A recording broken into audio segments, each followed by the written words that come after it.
আসসালামু আলাইকুম, welcome to my channel চাকরির পরীক্ষার প্রস্তুতি। আজকে আয়োজনে রয়েছে জনতা ব্যাংকের রুরাল ক্রেডিট আরসি পদের প্রশ্ন সমাধান। পরীক্ষাটি হয়েছিল 28 জুন 2024 সালে। এই চ্যানেলটি যদি আপনার একটুও কাজে লাগে তাহলে অবশ্যই চ্যানেলটি সাবস্ক্রাইব করে সাথে থাকবেন এরকম গুরুত্বপূর্ণ প্রশ্ন সমাধান পেতে। প্রথম প্রশ্ন, ডক্টর আনিসুজ্জামানের লেখা গ্রন্থ কোনটি? ডক্টর আনিসুজ্জামানের লেখা গ্রন্থ গণদেবতা গ্রন্থের লেখক তারাশঙ্কর বন্দ্যোপাধ্যায়। বুদ্ধিবৃত্তিক নতুন বিন্যাসের লেখক আহমদ ছফা। শিখা মুসলিম সাহিত্য সমাজ কর্তৃক প্রকাশিত পত্রিকা মুসলিম মানুষ ও বাংলা সাহিত্যের লেখক ডক্টর আনিসুজ্জামান। তাহলে ঘ নাম্বার হচ্ছে সঠিক। নিম্নের শব্দগুলোর মধ্যে কোন শব্দটির অর্থ অপরগুলো থেকে ভিন্ন? পারাবার, বারেধি, অর্ণব, তটিনী। পারাবার অর্থ সমুদ্র, বারেধি অর্থ সমুদ্র, তটিনী অর্থ নদী। তাহলে উত্তর ঘ নাম্বার হচ্ছে সঠিক। উপাচার্য মহোদয় তার দরখাস্ত গ্রহণ করেননি। এ বাক্যের দরখাস্ত একটি প্রত্যয়যুক্ত, বিভক্তিযুক্ত, উপসর্গযুক্ত, অনুসর্গযুক্ত। উপাচার্য হচ্ছে এখানে খ নাম্বার, উপসর্গযুক্ত। বিপদ এবং দুঃখ একই সঙ্গে আসে। বাক্যটি কোন ধরনের বাক্য? সরল বাক্য, যৌগিক বাক্য, জটিল বাক্য, মিশ্র বাক্য। এই বাক্যটি হচ্ছে একটি যৌগিক বাক্য, কারণ এখানে এবং শব্দটি আছে বাক্যের মধ্যে। মনোরম শব্দের সন্ধিবিচ্ছেদ কোনটি? মনোরম শব্দের সন্ধিবিচ্ছেদ হচ্ছে মন যোগ রম। ক নম্বর উত্তর সঠিক। কুশীলব শব্দের অর্থ? কুশীলব শব্দের অর্থ হচ্ছে অভিনেতা। শীতধি শব্দের অর্থ? শীতধি শব্দের অর্থ হচ্ছে স্থির বুদ্ধি সম্পন্ন, মৃত্তিকা দিয়ে তৈরি। তার বাক্য সংকোচন হচ্ছে মৃন্ময়। গ নম্বর উত্তর সঠিক। চিন্ময় অর্থ জ্ঞানময়, মেঠো অর্থ মাঠের। যা নিন্দার যোগ্য নয় তাকে বলা হয় অনিন্দ। নিন্দনীয় অর্থ যা নিন্দা করা যায়, আর নিষ্প্রিয় অর্থ বাসনামুক্ত বা নিরাসক্ত। কোনটি বাগধারা হিসেবে ব্যবহৃত হয় না?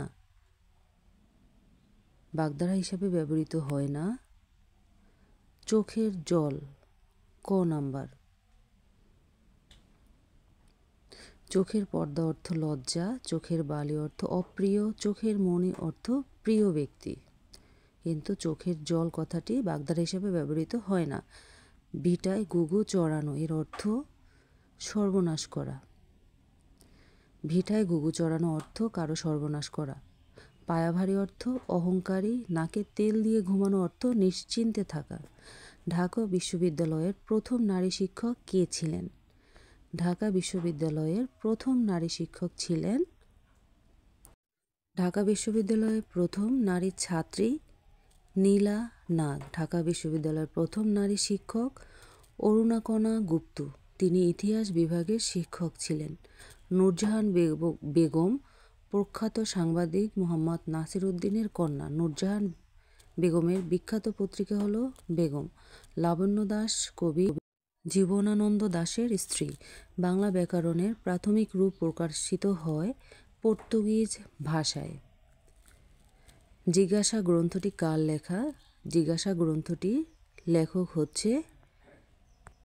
রমেন্দ্র সুন্দর ত্রিবেদী। রমেন্দ্র সুন্দর ত্রিবেদী বাঙালি বিজ্ঞানী ও বিজ্ঞানমনস্ক লেখক। তার বিখ্যাত গ্রন্থ বিচিত্র জগৎ জিজ্ঞাসা। কোন বাক্যটি শুদ্ধ?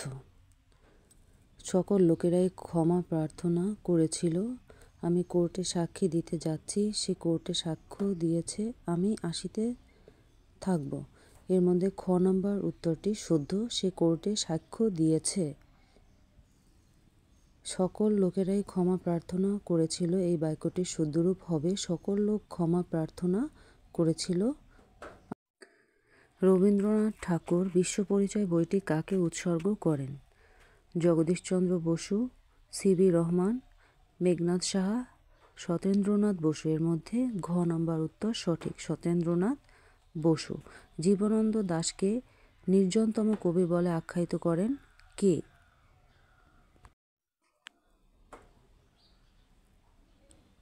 গ নম্বর উত্তর সঠিক, বুদ্ধদেব বসু।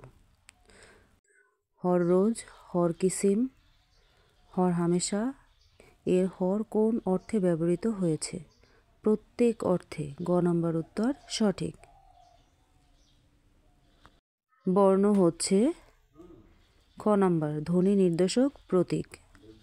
19 নম্বর প্রশ্ন, বর্ণ হচ্ছে ধ্বনি নির্দেশক প্রতীক। কোনটি শুদ্ধ বানান? এখানে 4টি অপশনের মধ্যে ক নাম্বার হচ্ছে শুদ্ধ। স বয়রেফ আকার, উগয় দিঘি মূর্ধন্য ন। এ যে আমাদের চেনা লোক, বাক্যে চেনা পদ কোন পদ? ঘ নাম্বার বিশেষণ পদ। অপরিবর্তনশীল শব্দকে কি বলে? অপরিবর্তনশীল শব্দকে বলা হয় অব্যয়পদ। মানুষ হও বাক্যটিতে রয়েছে উপদেশ।